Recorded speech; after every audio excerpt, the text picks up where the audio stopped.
Hello, sweet friends. Welcome to Spiritual Center Spokane. My name is Reverend Bonnie, and this is a pre-record as I am traveling. I am right now over on the Pacific Northwest. I'm on the water. And so today I had the most beautiful discovery. I got to meet some moon snails. I have lived in Washington the majority of my life. I have been on the ocean and inlets and Puget Sound for many, many, many, many, many times, many moons. And on my walk this morning, apparently it is mating season for moon snails. And so I got to see, and if you look it up online, they have got this beautiful shell, and out of the shell is this foot. And the foot comes out and expands, and then it grabs a clam, and in order to paralyze and eat it, what it does is it drills a hole on the shell and sucks out the inside. So, all of these years, I've walked on the beach and seen holes in clamshells and wondered how they got there. Now I know. I saw this beautiful creature that, boy, both I saw, they had their foot out and it is quite expansive.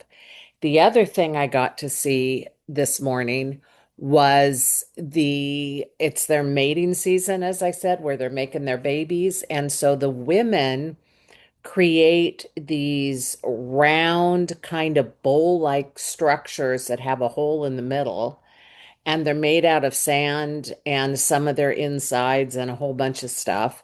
And I actually thought they were plastic bottles. And I said to my friend, who littered all of these plastic bottles? It looked like they were cut, it wasn't like a bottle with a handle on the top, but it was so sturdy and strong. And my friend and I picked one up that was broken, so we didn't hurt anything.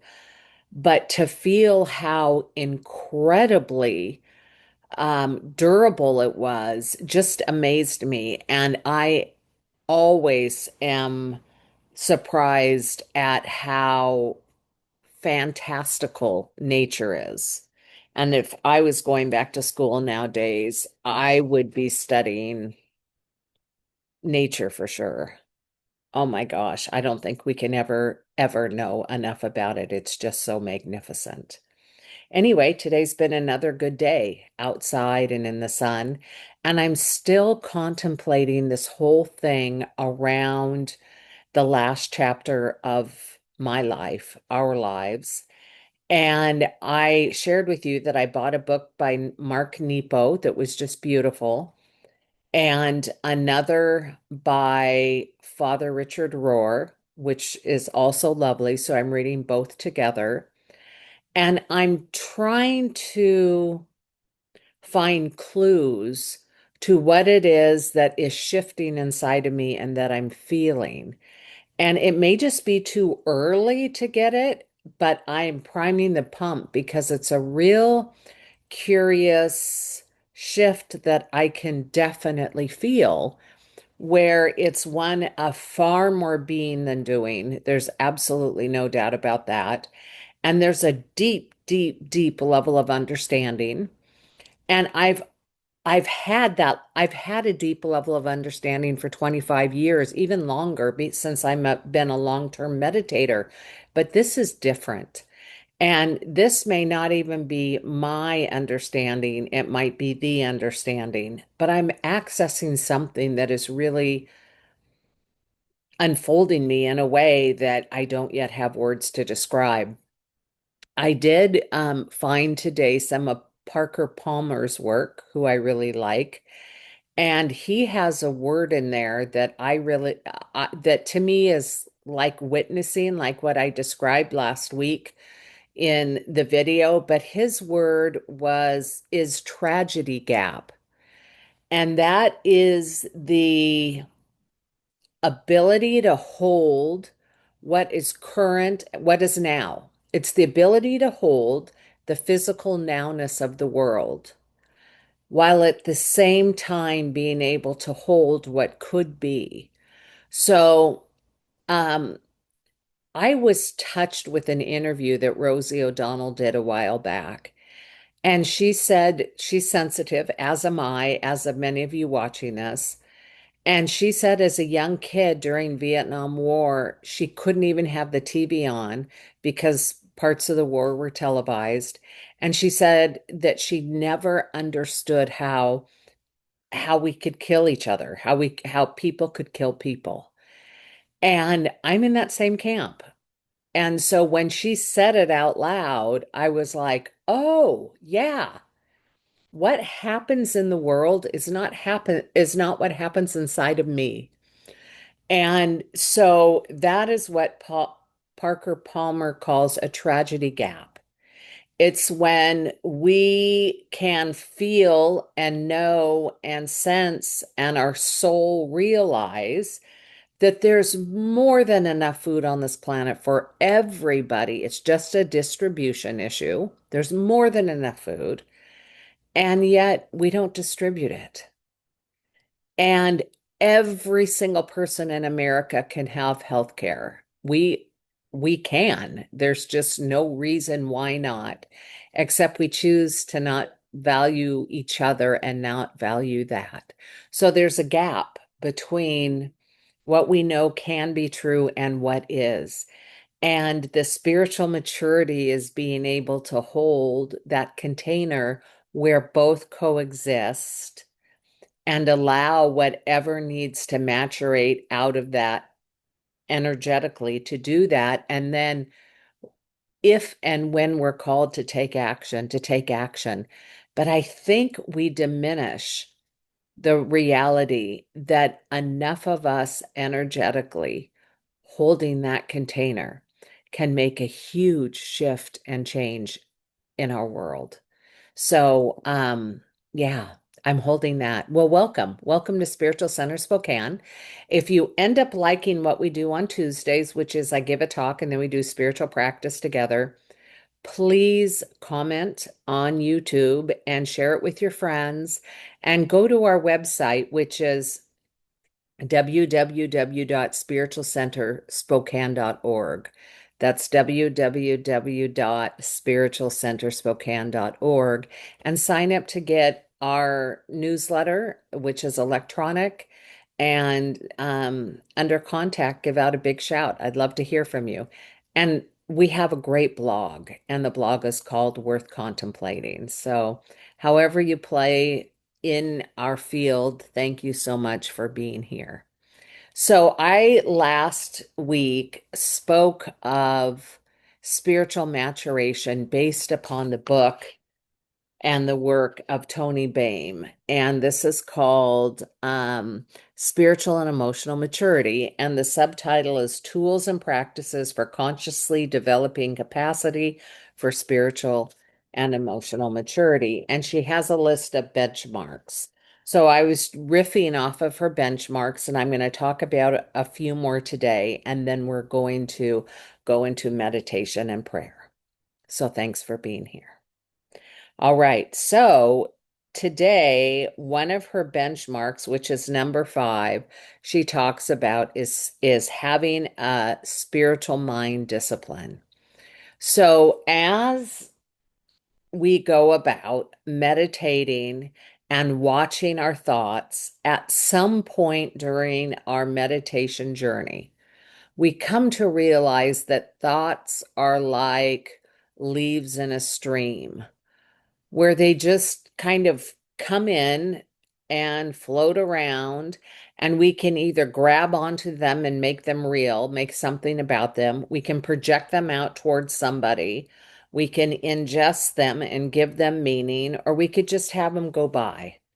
And at some point in our development, we realize that there is something within us that determines what we do with those thoughts. So that's one piece of it. The second piece of it is then we come to a place of realizing that we can get quiet enough for spirit to think through us. And that is spectacular when we are led and we are guided and we are fed and we are nourished and we have the voice of spirit speaking through us to somebody else or to ourselves, and it's really lovely. So we realize that we have leaf thoughts or garbage thoughts or collective thoughts, and we can do anything we want with those. And then we realize that we have within us, when we get still enough, be still and know. When we get still enough, we can hear an inner voice and we can know that we can choose the thoughts of spirit in operation through us. And then the third thing is we come to realize that we could generate thought. We can make decision. We can have choice. We can um, we can have that insight that is and this is so hard to talk about this because really, is it spirit or is it us? Excuse me, is it spirit or is it us? I'm not sure on that one. That's a really insight is spirit for sure. So, do I ever generate my own thoughts, or are they always regurgitated or from spirit? I don't know that I ever generate my own thought. That's an interesting concept. Are all of my thoughts coming from a past, an idealized future, or spirit? Very interesting. So, Toni has down that we can watch our thoughts and feelings arise without needing to act on them. And remember, I was saying there's a difference between feelings and emotions. So, we can watch our thoughts and emotions rise, and we have the power. I guess this is where it does come down to us. We have the power to determine which one of the thoughts we are going to own. That's it. And then make meaning of them and consciously understand the importance of releasing meaning making. So, the other piece to this is we realize our spiritual maturity when we start making issues of things and then can see that we made them. So, I have a friend the other day who had said to me that someone purposefully cheated her out of money because he wanted to show her that he had more power and more value than she did. And I questioned her and said, "How do you know that's true? Maybe he misunderstood. Maybe he forgot. Maybe, I mean, like, how do you know? And then if you didn't advocate for yourself to say, wait a minute, I was underpaid, then what is that saying about yourself?" And it was so interesting how adamant she was that the intention behind someone's behavior was how she saw it, and it may or may not have been true. And so when we have meaning making, we can make meaning where the universe supports us and people love us and life is good, and we can make meaning where we don't have value, we don't have worth, we don't matter, and we can just meaning make all over the place.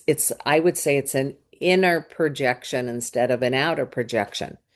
So, part of waking up spiritually is when we do our regular meditations, when we do our regular contemplations, when we chant and pray and have a regular spiritual practice, over time we start to see our own patterns and where we generate stuff instead of someone else generating it toward us. So, according to Toni and her work, the fifth, we covered the first four last week. The fifth sign of spiritual maturity is the ability to watch our own thoughts and to know where they're coming from and to decide if you're going to hold on to them or not, and if you're going to make meaning. That's the fifth. Okay, six is generosity of spirit. Oh my Lord, I love generosity. I love it. My father was very generous. He was a very generous man. And I love that. I love the recognition that we share in our life, that we're here together to support each other and to share. And so my life's work is ministry. And so when people gift me financially, I get to do my life's work. I don't get to do my life's work without being supported from somewhere.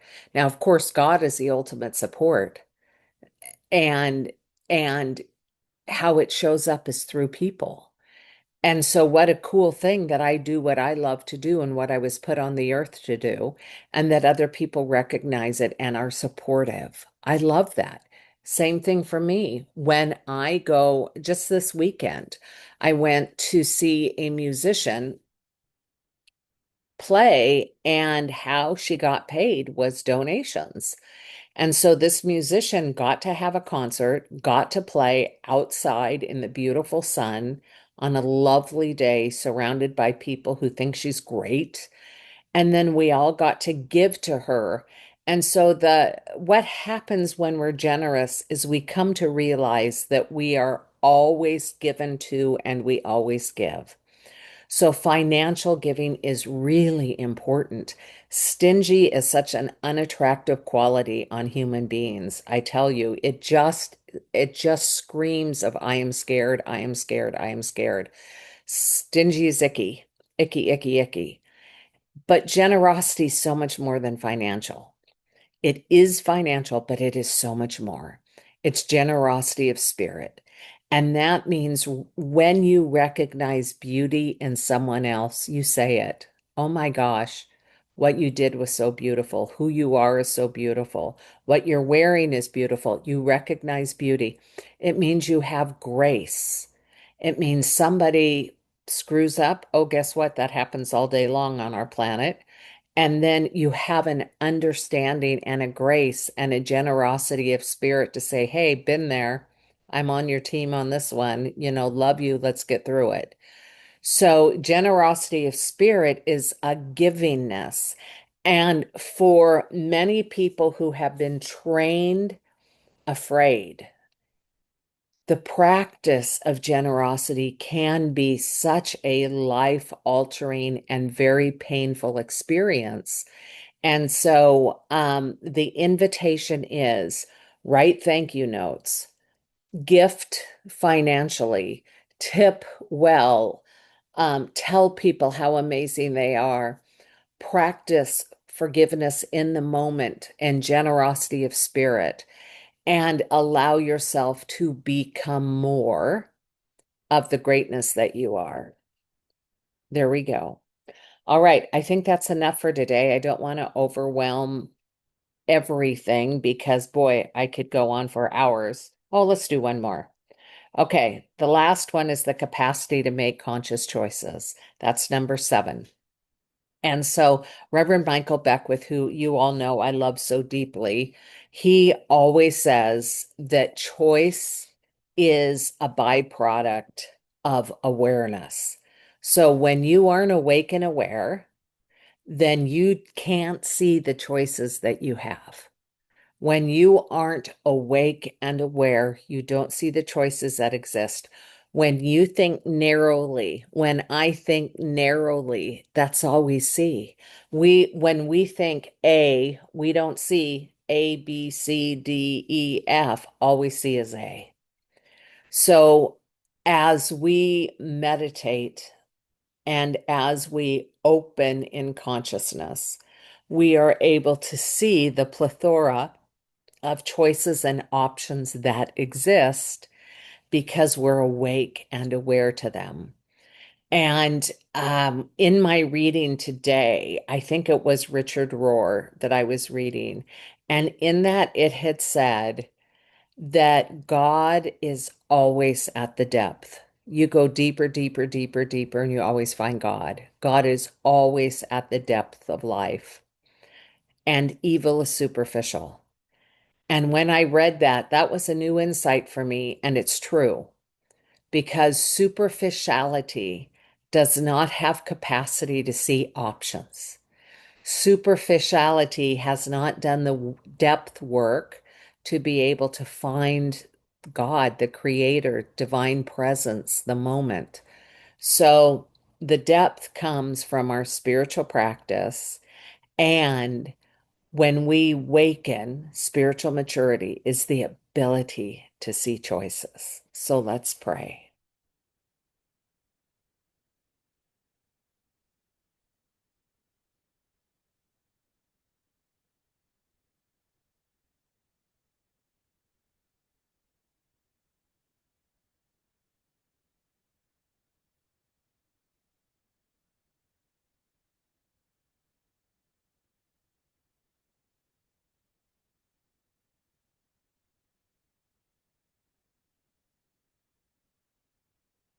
And so together, let's open the bottom of our feet where those portals are that we may touch Mother Earth. Let us open our heart, that portal, the beautiful heart portal that allows us to love. Let's open it in the front and in the back. So we have our feet open and our heart open. Let's open our belly, the front and the back.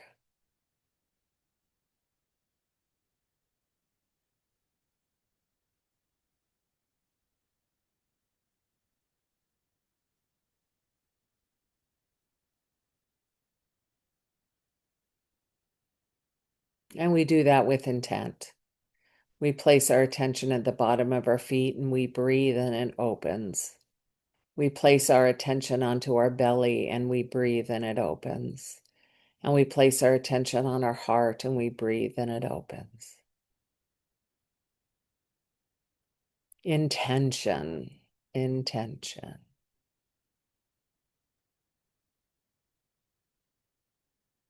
Hmm. Let's bring our intention up to our third eye, open our third eye in the top of our head. And I've missed so many portals, but this is enough for now.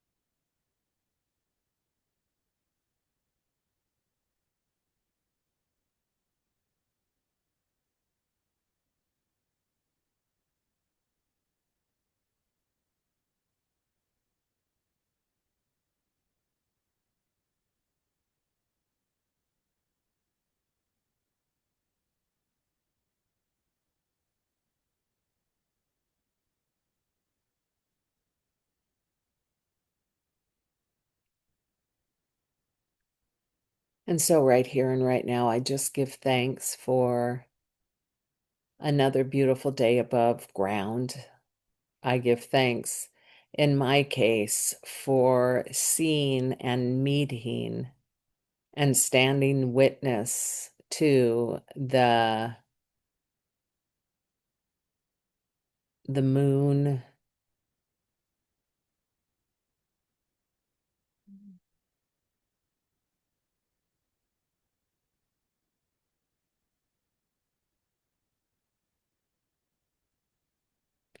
the moon snail, that big, huge moon snail with the feet that don't look like feet. And I just give thanks for all the wonders of this world that I will never understand and never know. And yet I get the opportunity to witness and be curious and then research if moved.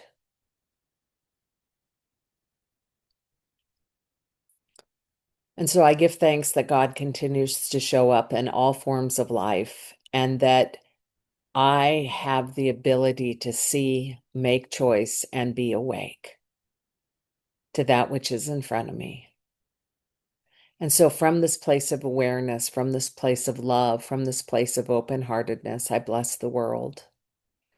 I bless the United States of America. I bless Spokane, Washington. I bless every single person you and I love and everyone we've labeled an enemy. And I know in the eyes of God, they are both the same. Ah, and so I give thanks for my willingness to forgive and to be generous and to deeply, deeply love. And so for all of this goodness and all of this glory, I do give thanks. And I say, and so it is. Amen. And I look forward to seeing you next week. Love and blessings.